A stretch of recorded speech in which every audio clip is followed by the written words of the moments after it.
এখন শুভেন্দু অধিকারীর ভয়তে পুরো কাঁপছে বাংলাদেশ, একেবারে কেঁপে উঠেছে বাংলাদেশ বলতেই পারেন আপনারা।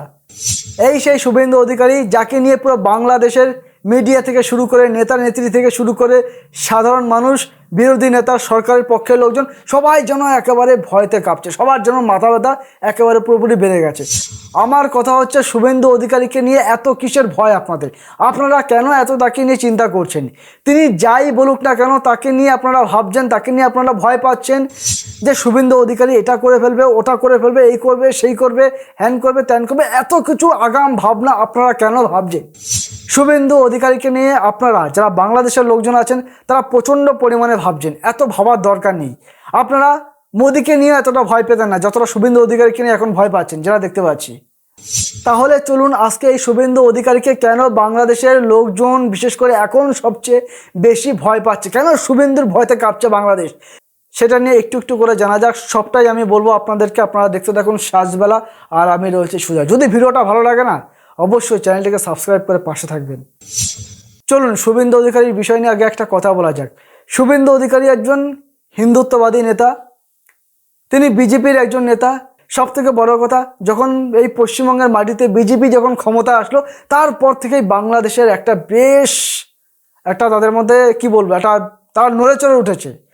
কারণ এতদিন দেশের অন্যান্য জায়গায় বিজেপি সরকার থাকলেও, কেন্দ্রে বিজেপি সরকার থাকলেও পশ্চিমবঙ্গটা ছিল মমতা বন্দ্যোপাধ্যায়ের সরকার। যেহেতু পশ্চিমবঙ্গে মমতা বন্দ্যোপাধ্যায়ের সরকার ছিল, যার ফলে বাংলাদেশের নেতারা, বিশেষ করে বাংলাদেশের জামাত ইসলামের নেতারা, তারা একটু শান্তিতে ছিল। তাদের মধ্যে বাড়তি কোনো চিন্তাভাবনা ছিল না, যেহেতু মমতা বন্দ্যোপাধ্যায়ের সরকার পশ্চিমবঙ্গের ক্ষমতায় রয়েছে। যার ফলে বাংলাদেশ থেকে আসা মুসলমান বা ঘুরতে আসা বা বেড়াতে আসা মুসলমান বা ধরুন পশ্চিমবঙ্গে যে সমস্ত মুসলমানরা আছে তারা অনেকটাই নিরাপদে ছিল যখন মমতা বন্দ্যোপাধ্যায়ের শাসনকাল ছিল। তাদের মধ্যে একটা বেশ একটা কি বলবো, মানে খুব ভালোভাবে তারা ছিল। বিজেপি আসার পরে যে তারা খারাপ থেকেছে তা নয়, কিন্তু তাদের মধ্যে একটা আশঙ্কা দেখা যাচ্ছে, বিশেষ করে বাংলাদেশের মানুষদের মধ্যে তারা একটা প্রচুর পরিমাণে গুজব তারা ছড়াচ্ছে যে বিজেপি আসার ফলে নাকি পশ্চিমবঙ্গের মুসলমানরা ভালো নেই, তাদের সাথে নাকি ভালো ব্যবহার করা হচ্ছে না, যেটা তাদের বারবার অভিযোগ, যেটা তারা এখন মিডিয়া গরম করে দিচ্ছে, একেবারে মিডিয়াকে ফাটিয়ে দিচ্ছে যে বাংলাদেশের মুসলমানরা যেন, তাদের বক্তব্য হচ্ছে শুভেন্দু অধিকারী একজন হিন্দুত্ববাদী নেতা, তিনি মুসলমান বিরোধী, তিনি উগ্র হিন্দুত্ববাদী। এই বিজেপি দলটা দেশের অন্যান্য জায়গায় ক্ষমতা থাকলেও তাদের খুব একটা মাথা ব্যথা নেই, কিন্তু পশ্চিমবঙ্গে আসাতে তাদের মাথা ব্যথা বেড়ে গেছে। কারণ পশ্চিমবঙ্গের সাথে বাংলাদেশের একটা বড়সড় মিল রয়েছে, অনেকগুলো ক্ষেত্রে পশ্চিমবঙ্গ আর বাংলাদেশের একটা মিল রয়েছে, ভাষার একটা মিল রয়েছে। বাংলাদেশের মানুষ ভারতবর্ষের কলকাতায় আসতে তারা খুব বেশি পছন্দ করেন।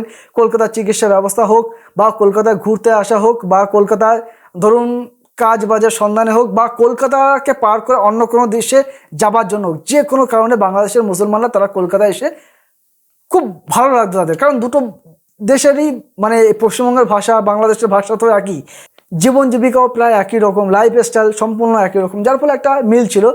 আর মমতা বন্দ্যোপাধ্যায়ের শাসনকাল মানে তো আপনারা জানেন মুসলমানরা একটু বেশি খুশি থাকে, তো যার জন্য বাংলাদেশের মানুষজন এতদিন খুশি ছিল। যেই বিজেপি সরকার আসলো তারা এখন আর খুশি নয়। আর তারপরে আবার মুখ্যমন্ত্রী শুভেন্দু অধিকারী, যিনি ভারতের ব্যাপারে, ভারতের হয়ে, একজন দেশপ্রেমিক হয়ে, বিরোধী দলনেতা হিসাবে যখন তিনি বিরোধী দলনেতা ছিলেন, তখন একাধিক ঘটনা, যখন বাংলাদেশের লোকজন ভারতকে আক্রমণ করছিল, যখন বাংলাদেশের লোকজন ভারতকে একের পর এক মন্তব্য করছিল ভারতের বিরুদ্ধে, এমনকি ভারতের চিকেন নেক থেকে শুরু করে, ভারতের নিরাপত্তা ব্যবস্থা থেকে শুরু করে, ভারতের 7 সিস্টার্স আপনারা জানেন, এইসব নিয়ে যখন বাংলাদেশের লোকজন বারবার মন্তব্য করতো, এমনকি ভারতের সাথে তারা যুদ্ধ করার মতন কথাবার্তাও তারা বলতো, সেই পরিপ্রেক্ষিতে শুভেন্দু অধিকারী তো সে সময় বিরোধী দলনেতা ছিলেন, তখন তিনি বাংলাদেশের উদ্দেশ্যে বেশ কিছু মন্তব্য করেছিলেন।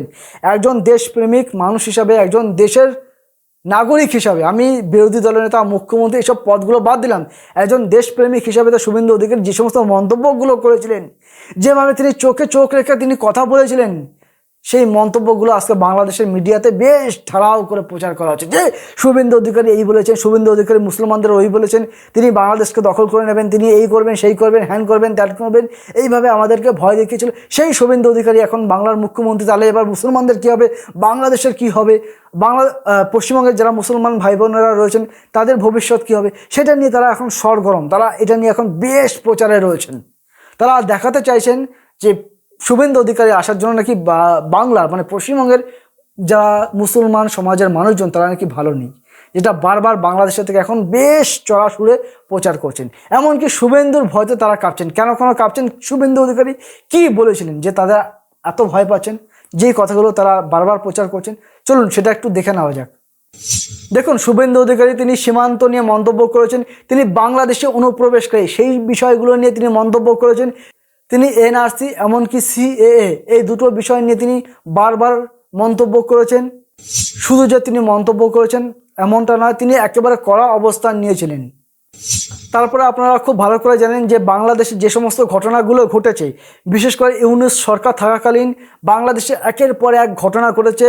সেই হিন্দুদের সেই ঘটনাগুলো আজও চিন্ময় কৃষ্ণ জেলে, তাকে দিনের পর দিন আটকে রাখা হয়েছে, তাকে দিনের পর দিন মিথ্যা মামলায় চিন্ময় কৃষ্ণ দাসকে আটকে রাখা হয়েছে। সেই চিন্ময় কৃষ্ণ দাসের হয়ে শুভেন্দু অধিকারী একেবারে ঝাঁঝালো বক্তব্য রেখেছিলেন।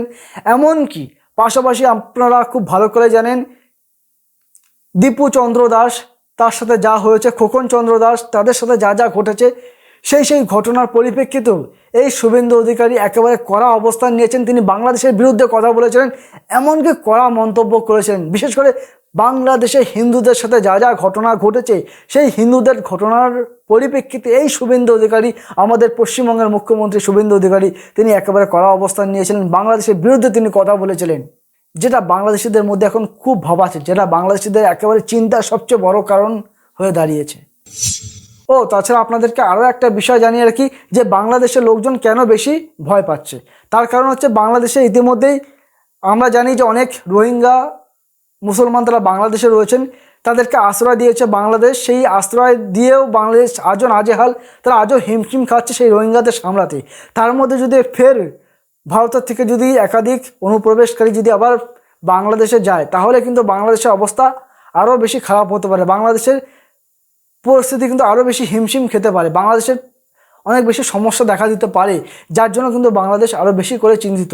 যেহেতু বাংলাদেশে অলরেডি অনেক রোহিঙ্গা মুসলমান তারা রয়েছেন, তাদেরকে নিয়ে বাংলাদেশ যেহেতু একটা চাপের মধ্যে রয়েছে, তার মধ্যে আবার যদি ফের শরণার্থীর ঢল নামে বাংলাদেশে, তাহলে বাংলাদেশের অবস্থা কি হতে পারে, তাদের জীবন জীবিকা নির্ভর কাজকর্ম, খাওয়া দাওয়া, তাদের জমি জমা কি হতে পারে, সেটা নিয়ে তারা একটা চিন্তিত আছেন। সেটা নিয়েও হয়তো শুভেন্দু অধিকারীকে ভয় পাচ্ছে, পাশাপাশি বিজেপিকে ভয় পাচ্ছে, পাশাপাশি যে বাংলা যে এনআরসি বলবো না, যে বাংলায় যে এই যে সিএ যেটা হলো, যার জন্য তারা একটা বেশ চিন্তিত। পাশাপাশি আমি আপনাদেরকে আরও একটা বিষয় জানিয়ে রাখি, যেহেতু ভারত হিন্দুস্তান আর ভারতের এখন ক্ষমতাসীন যে দলটা রয়েছে সেটা হচ্ছে বিজেপি, যারা কট্টর হিন্দুত্ববাদী রাজনীতি করে, যাদের রাজনীতির এজেন্ডা হলো হিন্দুত্ববাদী। তো সেখানেই হচ্ছে বাংলাদেশের সবচেয়ে বড় ভয়। যেহেতু বাংলাদেশ একটা মুসলিম কান্ট্রি, যেহেতু তারা মুসলমান সমাজের লোকজন রয়েছে বেশিরভাগ, যেহেতু বাংলাদেশের অধিকাংশ লোকজনই মুসলমান, তাদের একমাত্র সবচেয়ে বড় প্রতিবেশী হলো ভারত, যেটাকে হিন্দুস্তান বলা হয়। মানে হিন্দুদের জন্য সবচেয়ে বড় জায়গা হচ্ছে এই ভারত। সেটা নিয়ে বাংলাদেশে একটা দুশ্চিন্তা থাকে যখন বিজেপি ক্ষমতা থাকে, যখন কংগ্রেস সিপিএম বা এরা যখন অন্যান্য রাজ্যে ক্ষমতা থাকে, বা এমনকি এই তৃণমূলের শাসক দলও যখন বাংলায় ছিল, বা কংগ্রেস যখন দেশের শাসন ব্যবস্থা ছিল, তখন কিন্তু বাংলাদেশের এত ভয় ভীতু ছিল না, তখন কিন্তু বাংলাদেশ এত ভাবতো না। যতই ভারত হিন্দুস্তান থাকুক না কেন, বাংলাদেশ তখন কিছুটা হলো, যেহেতু ভারতে এখন বিজেপি সরকার চলছে, একটা কট্টর হিন্দুত্ববাদী সরকার, সেক্ষেত্রে কিন্তু মুসলমানের একটা বড় ভয়, বিশেষ করে জামাত নেতাদের একটা বড় ভয়।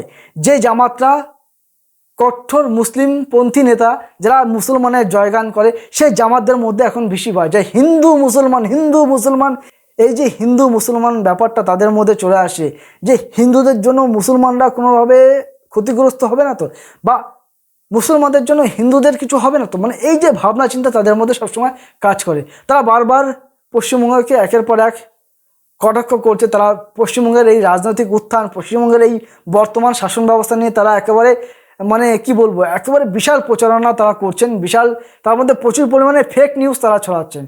এমনকি ভুলভাল নিউজ, ফেক নিউজ, সব নিউজের মধ্যে না রং মিশিয়ে একেবারে সেগুলো প্রেজেন্ট করা হচ্ছে বাংলাদেশে। আমি বাংলাদেশের বেশ কয়েকটা চ্যানেল দেখছিলাম, তারা আমাদের ভারতবর্ষকে হুমকি ধুমকি দিচ্ছে, তারা আমাদের ভারতকে দখল করে নেবে, 1 কোটি মুসলমান ভারতে এসে তারা ভারতকে দখল করে, এরকম অনেক হুমকি ধুমকি আমি শুনতে পাচ্ছি। ভারতকে তারা সাবধান করছে, শুভেন্দু অধিকারীকে তারা সাবধান করে দিতে চাইছে। বিশেষ করে বাংলাদেশের জামাত নেতারা, তারা শুভেন্দুর ভয়তে, যেটা আমি বারবার বলছিলাম যে তারা শুভেন্দুর ভয়তে এতটাই মানে তারা থরথর করে কাঁপছে যে তারা এখন শুভেন্দু কিনে তারা পড়ে আছে। আরে ভাই, শুভেন্দু অধিকারী বা বিজেপিতে শুধুমাত্র পশ্চিমবঙ্গে নেই, এখন ভারতবর্ষের অধিকাংশ রাজ্যই বিজেপি শাসিত রাজ্য। তো সেগুলো নিয়ে আপনাদের কোনো মাথা ব্যথা নেই। হ্যাঁ, আমি জানি বাংলাদেশে সেগুলো নিয়ে কোনো মাথা ব্যথা নেই। তারা নরেন্দ্র মোদীকেও ভয় পায় না। নরেন্দ্র মোদী আছে, তাদের সাথে আমাদের একটা ভালো সম্পর্ক আছে, আর কূটনৈতিক স্তরে সেটা মিটিয়ে নেবো। নরেন্দ্র মোদীর সাথে কথা বলবো, তাদের সাথে চিঠি চালাচালি করবো, ব্যাস একটা কূটনৈতিক স্তরে বিষয়টার সমস্যার সমাধান করে নেবো।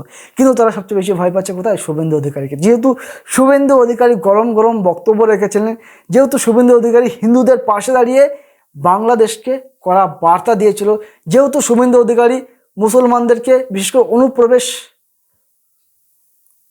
হিসাবে তাদেরকে একেবারে কড়া বার্তা দিয়েছিল, যেহেতু শুভেন্দু অধিকারী বাংলাদেশকে একেবারে, যখন বাংলাদেশ থেকে বারবার ভারতকে সে চিকেন নেক আক্রমণ করার কথা বলেছে, যখন বারবার বাংলাদেশ থেকে বলেছিল যে ভারতের চিকেন নেক, ভারতের 7 সিস্টার্স, এইগুলো নিয়ে যখন বাংলাদেশ বারবার ভাবিত ছিল, তখন শুভেন্দু অধিকারীর কড়া বার্তা, সেটা নিয়ে এখন বর্তমান এনসিপির লোকজন, সেটা নিয়ে এখন বর্তমান বাংলাদেশের জামাতের লোকজন, তারা এখন সবচেয়ে বেশি চিন্তিত। দেখুন, আপনারা একটা জিনিস সবসময় মাথায় রাখবেন, শুভেন্দু অধিকারী তিনি কিন্তু অযথা আপনাদেরকে এইসব কথা বলতে যায়নি। শুভেন্দু অধিকারী তিনি ভারতের একজন রাজনীতিবিদ, তিনি পশ্চিমবঙ্গের এখন মুখ্যমন্ত্রী। তার এত দরকার ছিল না তার পশ্চিমবঙ্গ ছেড়ে আপনার বাংলাদেশ নিয়ে পড়ে থাকার। তিনি কিন্তু বাংলাদেশ নিয়ে তার এত মাথা ব্যথা ছিল না। তার মাথা ব্যথা কখন বাড়লো?